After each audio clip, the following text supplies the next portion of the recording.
നട്ട്കട്ട് കുരങ്ങ്, നിനക്ക് ഒരു കൺഗ്രാറ്റുലേഷൻസ്. ഇപ്പോൾ നിന്റെ കുടുംബം വലുതാകാൻ പോകുന്നു. നമ്മുടെ കാട്ടിൽ പുതിയ ഗസ്റ്റുകളൊക്കെ വരാൻ പോകുന്നു. ഈ കഥ ഹിമാലയത്തിലെ കാട്ടിൽ നടന്നതാണ്. അവിടെ പലതരം മൃഗങ്ങൾ ഉണ്ടായിരുന്നു. ആ കാട്ടിലൂടെയാണ് യമുന നദി പോകുന്നത്. യമുന നദി വളരെ പുണ്യമായ നദിയെന്ന് നമ്മൾ കേട്ടിട്ടുണ്ടാകും. അതിനെ എല്ലാവരും പ്രാർത്ഥിക്കും. പക്ഷേ ചില സത്യങ്ങൾ എപ്പോഴും മാറും. ആ കാട്ടിലുള്ള മൃഗങ്ങൾ എല്ലാവരും സന്തോഷത്തോടെ ജീവിച്ചുകൊണ്ടിരുന്നു. അവർക്ക് അവിടെ ഒരു കുറവും ഇല്ലായിരുന്നു. ആ കാടിന്റെ രാജാവാണ് സിംഹം. വളരെ നല്ല സിംഹം. ആ കാട്ടിലൊരു കുരങ്ങനുണ്ടായിരുന്നു. അതിനിപ്പോ കുട്ടിയും ഉണ്ടാകാൻ പോകുന്നു. അതുകൊണ്ട് എല്ലാവരും അതിനെ കാണാൻ വന്നു. നട്ട്കട്ട് കുരങ്ങ്, നിനക്ക് ഒരു കൺഗ്രാറ്റുലേഷൻസ്. ഇപ്പോൾ നിന്റെ കുടുംബം വലുതാകാൻ പോകുന്നു. നമ്മുടെ കാട്ടിൽ പുതിയ ഗസ്റ്റുകളൊക്കെ വരാൻ പോകുന്നു. നരിച്ചേട്ടാ, നിങ്ങൾക്ക് ഒരുപാട് നന്ദി. എന്തിനാ നീ നന്ദിയൊക്കെ പറയുന്നത്? നമ്മൾ എല്ലാവരും ഒരു കുടുംബമല്ലേ? ഓരോരുത്തരുടെ സന്തോഷം എല്ലാവരുടെയും സന്തോഷമാണ്. അങ്ങനെ പറഞ്ഞ ബുദ്ധിശാലി നരി അവിടെ നിന്ന് പോയി. അങ്ങനെ കുറച്ച് ദിവസത്തിൽ ആ കുരങ്ങനെ കുഞ്ഞും ജനിച്ചു. എല്ലാവരും അതിനെ അനുഗ്രഹിക്കാൻ അവിടേക്ക് വന്നു. കുട്ടികൾക്ക് പാലിനൊപ്പം വെള്ളവും ആവശ്യമാണ്. അതുപോലെ കുരങ്ങന്റെ കുട്ടിക്കും വെള്ളം ദാഹം വന്നു. അതുകൊണ്ട് കുരങ്ങൻ യമുന നദിയിൽ നിന്ന് വെള്ളം കൊണ്ടുവന്ന് കുട്ടിക്ക് കൊടുത്തു. കുറച്ചു ദിവസം വരെ കുഞ്ഞ് നന്നായിരുന്നു. പക്ഷെ പെട്ടെന്ന് ഒരു ദിവസം ആ കുഞ്ഞ് മരിച്ചുപോയി. എല്ലാ മൃഗങ്ങളും ആ കാര്യമറിഞ്ഞ് കുരങ്ങനെ സമാധാനിപ്പിക്കാൻ അവിടേക്ക് വന്നു. നട്ട്കട്ട് കുരങ്ങേ, നീ വിഷമിക്കണ്ട. നീ ആത്മവിശ്വാസം മാത്രം വിടരുത്. ദൈവം വീണ്ടും നിനക്കൊരു വരം തരും.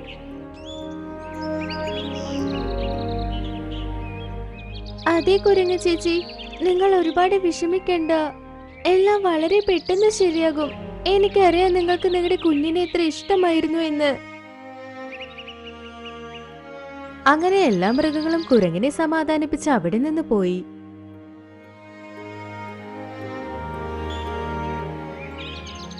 ആ കുരങ്ങുകുട്ടി മരിച്ചതിനു ശേഷം ഒരു വലിയ ആന യമുന നദിയിൽ വെള്ളം കുടിക്കാൻ പോയി. പാവം ആ ആനയും 2-3 ദിവസത്തിൽ മരിച്ചു. ആന മരിച്ചതറിഞ്ഞ് എല്ലാവരും വളരെ ആശ്ചര്യപ്പെട്ടു. അയ്യോ, നമ്മുടെ കാട്ടിൽ എന്താ സംഭവിക്കുന്നേ? ഓരോ മൃഗങ്ങളായി മരിച്ചുകൊണ്ടേയിരിക്കുന്നു. എനിക്കെന്തോ ആരെങ്കിലുമൊക്കെ നമ്മളെ കണ്ണുവെച്ചു എന്നാ തോന്നുന്നത്. തടിയൻ പൂച്ചേ, നിന്നെ പോലെ ദുഷിച്ച നോട്ടം കൊണ്ട് വേറെ ആരും ഇതിനെ കാണില്ല. ഹേ നരി, നീ എന്നെ കളിയാക്കുന്നോ? പിന്നെ ഞാൻ നിന്നെ എന്ത് ചെയ്യുമെന്ന് എനിക്ക് അറിയില്ല. നീ ഓവറായി സംസാരിക്കുന്നു. രണ്ടുപേരും വെറുതെ ഇരിക്കൂ. എപ്പോൾ നോക്കിയാലും നിങ്ങൾ രണ്ടുപേരും വഴക്കിടലാണ്. വീണ്ടും എല്ലാ മൃഗങ്ങളും ആലോചിക്കാൻ തുടങ്ങി. അപ്പ സിംഹം പറഞ്ഞു, യമുനയിലെ വെള്ളത്തിന് എന്തോ ഒരു പ്രശ്നമുണ്ട്. നട്ട്കട്ട് കുരങ്ങിന്റെ കുഞ്ഞ്, പിന്നെ വളരെ വലുതായ വളരെ ശക്തിശാലിയായ ആ ആന പോലും അത് കുടിച്ച് ചത്തുപോയി. അത് കഴിഞ്ഞ് രാജാവ് എല്ലാ മൃഗങ്ങളെയും വിളിച്ചു. സുഹൃത്തുക്കളെ, ഞാൻ എങ്ങനെയാണോ ചിന്തിക്കുന്നത് അതുപോലെയാണോ നിങ്ങളും ചിന്തിക്കുന്നത്? അതേ മഹാരാജാവേ, ഞങ്ങളും അങ്ങനെയാണ് ചിന്തിക്കുന്നത്. ഇങ്ങനെ കാട്ടുമൃഗങ്ങൾ ചത്തുപോയിക്കൊണ്ടേയിരിക്കുന്നു. അതും ആ ജമുന നദിയുടെ വെള്ളം കാരണം. അതേ മഹാരാജാവേ, അത് കാരണം നട്ട്കട്ട് കുരങ്ങിന്റെ കുഞ്ഞ് വളരെ വലുതാണെങ്കിലും ആ ആന പോലും ചത്തു. രണ്ടിനും കാരണം ആ ജമുന നദിയിലെ വെള്ളമാണ്. കാരണം എല്ലാവരും ഒരുമിച്ചാണ് കഴിക്കുന്നത്. അതേ മഹാരാജാവേ, ഞങ്ങൾ എന്ത് ചിന്തിക്കുന്നെന്നാൽ കാട്ടിലെല്ലാവരും ചത്തുകൊണ്ടേയിരിക്കുന്നു. അതിലെല്ലാം കാരണം ആ ജമുന നദിയിലെ വെള്ളം തന്നെയാണ്. നമുക്കിതൊക്കെ എങ്ങനെ സംഭവിക്കുന്നെന്ന് കണ്ടെത്തിയേ പറ്റൂ. ഇങ്ങനെ തന്നെ മുൻപോട്ട് പോയാൽ നമ്മുടെ കാട്ടിലുള്ള എല്ലാവരും ചത്തുപോകും. നമുക്ക് ഒരുമിച്ച് ജീവിക്കാനേ പറ്റില്ല. ഇപ്പോൾ വരെ നമ്മുടെ കുടുംബത്തിലെ 2 പേർ ചത്തു. നാളെ അത് നമ്മളുമായേക്കാം.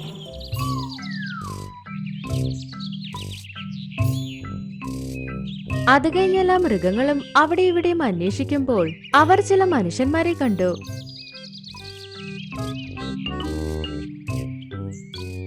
പിന്നെ ആ മൃഗങ്ങൾ ആ മനുഷ്യരെ പിന്തുടർന്നു.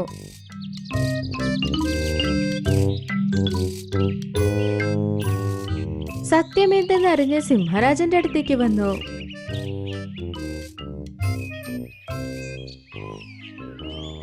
രാജാവേ, എനിക്ക് താങ്കളോട് ഒരു വിവരം പറയണം.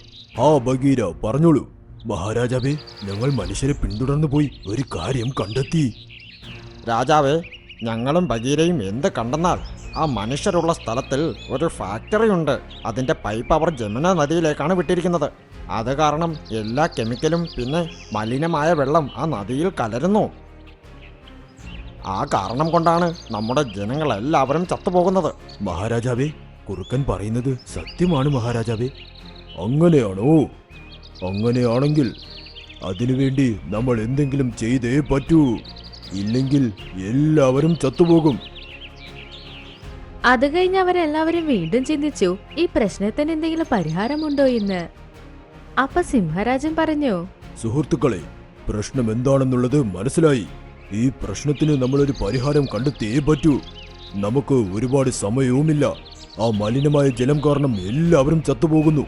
ആ വെള്ളമല്ലാതെ നമുക്ക് കുടിക്കാൻ വേറൊരു ജലസ്രോതസ്സുമില്ല. അതേ മഹാരാജാവേ, ഞങ്ങൾ എല്ലാവരും അതിനെക്കുറിച്ച് തന്നെയാണ് ചിന്തിക്കുന്നത്. ഉറപ്പായും എന്തെങ്കിലും ചെയ്യണം. മഹാരാജ, ഞാനൊരു കാര്യം പറയാം. ആ ചിൽബലി, പറയൂ. മഹാരാജ, എനിക്ക് തോന്നുന്നു ഈ പ്രശ്നത്തിന്റെ പരിഹാരം ഗുരു പറയും എന്ന്. അദ്ദേഹം ഈ കാടിന്റെ വളരെ പഴയ മൃഗമല്ലേ? അദ്ദേഹത്തിന് എല്ലാ പ്രശ്നത്തിനും പരിഹാരം അറിയാം. അതേ ചിൽബലി, നീ ശരിയായി പറഞ്ഞു. നമുക്ക് ഇന്ന് തന്നെ അവരുടെ അടുത്ത് പോയി നമ്മുടെ പ്രശ്നങ്ങളെല്ലാം പറയാം. അത് കഴിഞ്ഞവരെല്ലാവരും ചേർന്ന് സ്വാമിജി ഗൊറില്ലയെ കാണാൻ പോയി.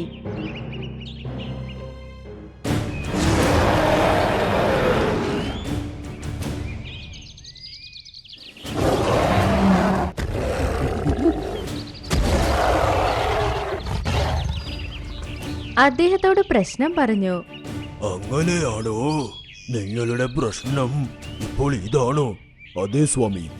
ഹിമാലയ മലയുടെ അടുത്ത് ഒരു വലിയ മരമുണ്ട്. ആ മലയിലുള്ള മരത്തിന്റെ ഇല എടുത്തുകൊണ്ടുവന്ന് നിങ്ങൾ ഇവിടെ ഇട്ടാൽ ജമുന നദി ശുദ്ധീകരിച്ചെടുക്കാം. എല്ലാ മൃഗങ്ങളും ഇത് കേട്ട് വളരെ സന്തോഷിച്ചു. ശരി സ്വാമി, താങ്കൾക്ക് ഒരുപാട് നന്ദി. അവരെല്ലാവരും അവിടെ നിന്ന് ഹിമാലയത്തിലേക്ക് പോയി. സുഹൃത്തുക്കളെ, നമ്മുടെ പ്രശ്നം ഈ വലിയ മരത്തിനോട് നമ്മൾ പറഞ്ഞേ പറ്റൂ. ആര് കണ്ടു, ഇവർക്ക് നമ്മളെ സഹായിക്കാൻ പറ്റിയാലോ? അതേ രാജാവേ, താങ്കൾ പറയുന്നത് ശരിയാണ്. അത് കഴിഞ്ഞ് സിംഹരാജാവ് അവരുടെ പ്രശ്നം ആ മരത്തിനോട് പറഞ്ഞു. ഹേ വലിയ മരമേ, നിങ്ങളുടെ മരത്തിന്റെ ഇല ഞങ്ങൾക്ക് വളരെ അത്യാവശ്യമാണ്. എന്തുകൊണ്ടെന്നാൽ കാട്ടിൽ ജീവിക്കുന്ന മൃഗങ്ങളെ ഞങ്ങൾക്ക് രക്ഷിക്കണം. ഞങ്ങളുടെ കാട്ടിൽ വെള്ളമേ ഇല്ല. ഒരേ ഒരു ജമുന നദി, അതിനെയും മനുഷ്യർ കെമിക്കൽ കൊണ്ട് മലിനമാക്കി. ഞങ്ങളുടെ കാട്ടിൽ നട്കട്ടു എന്നൊരു കുരങ്ങുമുണ്ടായിരുന്നു. അത് ആ വെള്ളം കുടിച്ച് ചത്തുപോയി. അതിനുശേഷം രൂപത്തിൽ വലിയവനാണെങ്കിലും ഞങ്ങളുടെ ആനയും ചത്തു. ഞങ്ങളുടെ കാട്ടിലുള്ള മൃഗങ്ങളെല്ലാം ചാകാതെ ജീവനോടെ ഇരിക്കണം. അത് എപ്പോൾ സംഭവിക്കുമെന്നാൽ നിങ്ങളുടെ ഇല കൊണ്ടുപോയി ആ നദിയിൽ ഇട്ടാൽ മാത്രമേ ആവുകയുള്ളൂ. ശരി സിംഹരാജാവേ, നിങ്ങൾ പറയുന്നത് കേൾക്കുമ്പോൾ എനിക്ക് വിഷമമാകുന്നു. അതുകൊണ്ട് ഞാൻ താങ്കളെ ഉറപ്പായും സഹായിക്കാം. അത് കഴിഞ്ഞ വലിയ മരം സ്വയം ആടിക്കൊണ്ടേയിരുന്നു. അപ്പ ആ മരത്തിൽ നിന്ന് ഒരുപാട് ഇലകൾ താഴെ വീണു. അപ്പ സിംഹരാജാവ് ആ ഇലകൾ എടുത്തു. താങ്കൾക്ക് വളരെ നന്ദി വലിയ മരമേ.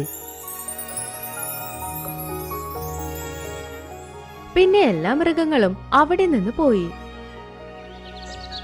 സിംഹരാജ ആ ഇലകൾ കൊണ്ടുപോയി നദിയിൽ വലിച്ചെറിഞ്ഞു. അത് കഴിഞ്ഞ കാട്ടിലുള്ള മൃഗങ്ങളുടെ ജീവൻ രക്ഷിച്ച് അദ്ദേഹമാണ് നല്ല രാജാവെന്ന് പേരെടുത്തത്. ഇനി എൻ്റെ അമ്മ എൻ്റെ കൂടെ ഇല്ല. എൻ്റെ അമ്മയില്ലാതെ ഞാൻ എങ്ങനെ ജീവിക്കും? ഞാൻ ആരെ ഇനി അമ്മയെന്ന് പറയാ? സോന, അങ്ങനെയൊന്നും പറയല്ലേ. എല്ലാം ശരിയാവും. ഈ കഥ ആമസോണിലെ ഒരു കാട്ടിൽ നടക്കുന്നതാണ്. അവിടെയാണ് സോനക്കിളിയും മാതാപിതാക്കളും ഉള്ളത്. അവർക്ക് 3 മക്കളായിരുന്നു. പക്ഷെ അതിൽ 2 പേരും പെട്ടെന്ന് മരിച്ചുപോയി. അതിലാകെ രക്ഷപ്പെട്ടത് സോനക്കിളി മാത്രമാണ്. അവരവരുടെ കുഞ്ഞിന്റെ പേര് സോന എന്ന് വെച്ചു. അവർക്ക് ആ കുട്ടി അത്രയ്ക്കും പ്രിയപ്പെട്ടതായിരുന്നു. അവരുടെ ഉള്ളിലെ എല്ലാ സ്നേഹവും ആ കുട്ടിക്ക് മാത്രമായി നൽകി.